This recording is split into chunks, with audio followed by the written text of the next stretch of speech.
ఐరేంద్రి, ఒక్కోసారి నీ తెలివితేటలు చూస్తూ ఉంటే నాకు భలే జెలస్ గా ఉంటుంది తెలుసా?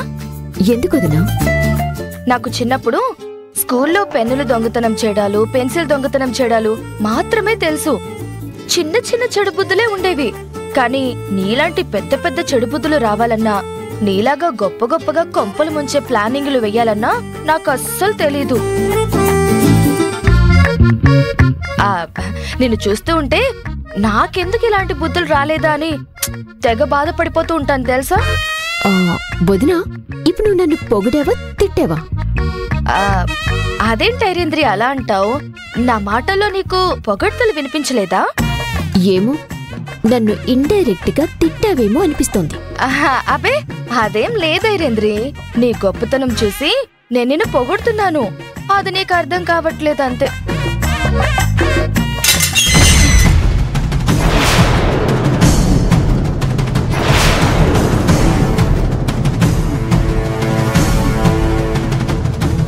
హాయ్ కేతన, వచ్చేసావా? ఎలా జరిగింది రాహుల్తో నీ విహారయాత్ర? వచ్చే రాగానే రాహుల్ని చటుక్కున పట్టేసుకుని తన గ్రిప్లో పెట్టుకుని మరీ బయటికి తీసుకెళ్లిపోయింది. ఇక పైన కూడా రాహుల్ని తన చెప్పు చేతల్లో పెట్టుకుంటుందని నాకు పూర్తి నమ్మకం వచ్చేసింది ఐరేంద్రి. అవునదినా, కేతన కూడా చిన్నదే కాని తెలివైనది. మన ఎక్స్పెక్టేషన్స్ కి ఎక్కడా తక్కువ కాకుండా రీచ్ అవుతుంది. మీరు ఆపితే నేను చెప్పేదేదో చెప్పుకుంటాను. ఏమైంది కేతనా? నేను రాహుల్తో సరదాగా టైం గడపడానికి బయటకు తీసుకెళ్తే ఈలోపు ఆ నందన వచ్చి మొత్తం చెడగొట్టింది.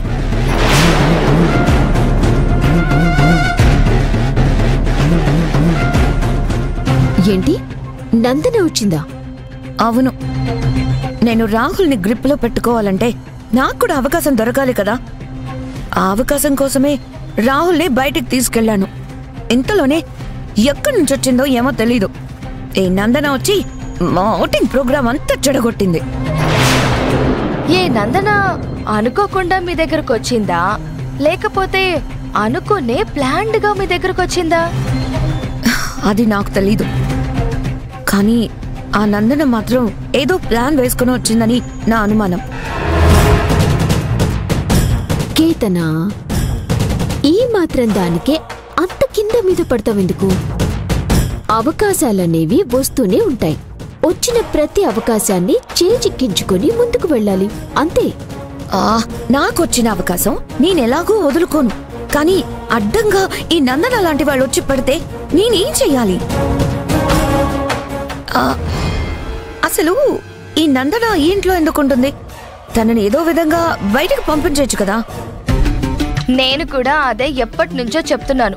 అదిగో పంపిస్తాను, ఇదిగో పంపిస్తాను అని తెగ ప్లాన్లు వేస్తుంది. ఒక్కటి వర్కౌట్ అవడం లేదు. ఏంటదినా, ఈ ఐరేంద్రి గురించి నీకు తెలీదా?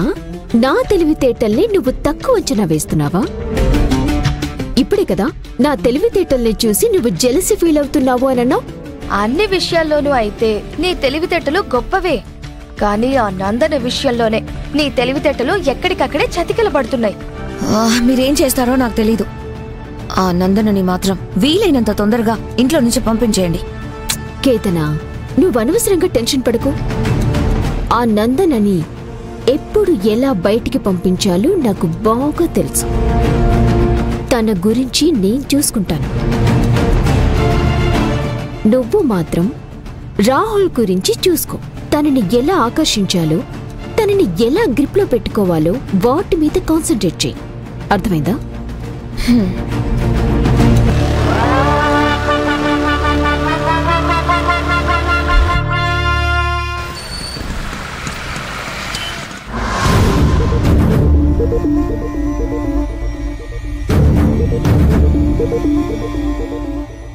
సాయంత్రం సరదాగా ఏదైనా రొమాంటిక్ మూవీకి వెళ్దామా?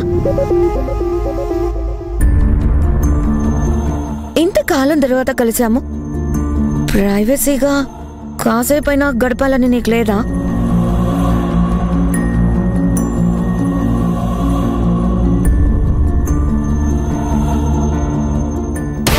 కేతన వచ్చే వరకు నా చిన్ననాటి స్నేహితురాలు ఎప్పుడు ఎదురవుతుందా, ఎప్పుడు కలుసుకుంటానా అని ఎంతగానో ఎదురు చూశాను.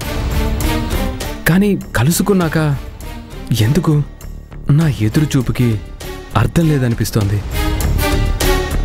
ఎందుకు తన మీద ఉన్న ఇష్టం తగ్గుతున్నట్టు అనిపిస్తోంది. యుఎస్లో ఉండటం వల్లనేమో తనలో ఇంత మార్పు.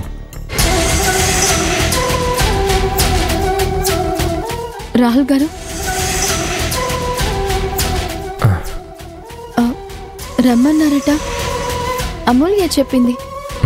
అవును నందన, నీతో కొంచెం మాట్లాడాలి. కూర్చో.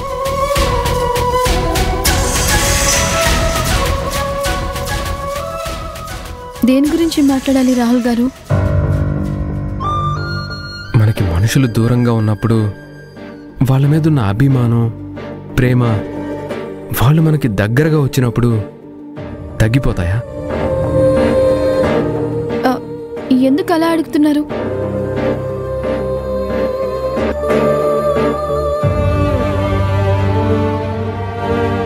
నా చిన్నప్పటి ఫ్రెండ్ని నేను ఎప్పుడెప్పుడు కలుసుకుంటానా అని ఇన్నాళ్లగా ఎదురు చూస్తూ ఉన్నాను.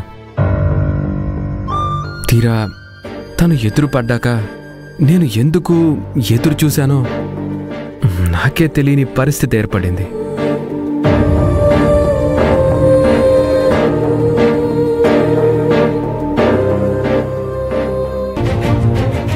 అసలు ఏమైంది రాహుల్ గారు? నా చిన్నప్పుడు ఫ్రెండ్ మీద నాకు చాలా అభిమానం ఉండేది. తన వ్యక్తిత్వం నాకు చాలా బాగా నచ్చేది.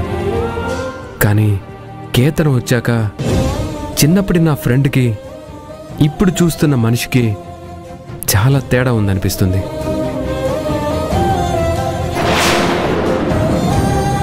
తన వ్యక్తిత్వంలో చాలా మార్పు వచ్చింది. ఆ మార్పు నాకు అంతగా నచ్చడం లేదు నందన. మోసంతో మా మధ్యకి వచ్చిన కేతన ఎన్నో రోజులు మా మధ్య ఉండదన్నమాట. దేవుడా, మోసానికి విలువ ఉండదని, మోసం ఎప్పుడూ గెలవదని నిరూపించబోతున్నావా? సరిపోయింది. ఈ కేతనాన్ని తీసుకొచ్చి రాహుల్ని కేతన గుప్పెట్లో ఇరికిద్దామని ఐరేంద్రి అనుకుంటే కేతన మొత్తం చెడగొట్టినట్టుంది. రాహుల్తో బెల్లంలా ఉండాల్సింది అల్లల్లా ప్రవర్తించుంటుంది. అందుకే రాహుల్ ఇంత ఫీల్ అవుతున్నాడు. ఇన్ని రోజులు తన కోసం ఎదురు చూశాను కదా నందన. అందుకే ఆ ఎదురు చూపుకి అర్థం లేదనిపిస్తుంది. కొంచెం బాధగా ఉంది. అసలు తను చిన్నప్పట్లా ఎందుకు లేదో నాకు అర్థం కావటం లేదు. ఎందుకంటే తను మీ చిన్నప్పటి స్నేహితురాలు కాదు కాబట్టి. మీ ఎదురుగా ఉన్న మీ చిన్ననాటి స్నేహితురాల్ని మీరు గుర్తుపట్టలేకపోతున్నారు. మిమ్మల్ని మోసం చేయడానికి వచ్చిన ఆ కేతనాన్ని మీరు నిజమైన చిన్ననాటి ఫ్రెండు అనుకుంటున్నారు. ఎందుకో నీతో షేర్ చేసుకోవాలనిపించింది నందన. అందుకే రమ్మన్నాను.